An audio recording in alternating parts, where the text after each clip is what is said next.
Fur is cool again. After slipping in the 1980s and 90s, in part due to fashion trends, but also because of protests by animal rights groups, demand for fur has roared back. Sales were up 70% in the last decade, with worldwide sales last year topping $14 billion. International Fur Trade Federation CEO Mark Otten says one reason is increasing disposable incomes in places like Russia and China. I think what's amazing about the fur industry at the moment is that during an almost global recession where economic times are so difficult, you've got an industry which is actually seeing sales at an all-time high. A success story, and there's not many of those around at the moment. And from all of the countries that I travel, I see designers using fur more, I see more fur farms taking place, and I see events like this having record numbers. Otten says efforts to promote animal welfare in the industry have helped make fur more acceptable to consumers.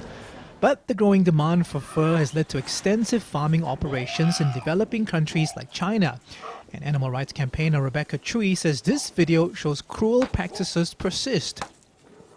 The video is taken last year in December in northern China, just a typical fur farm in China. We're actually trying to show the video to the public and especially to the potential fur buyer about just want to tell them the cruelty behind the fur industry.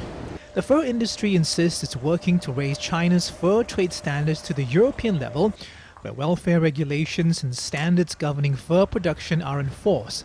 Such furs carry an origin-assured label. Buyer Gil Lingwood-Bessis also points out that China's fur farms account for only a small portion of global fur trade supply.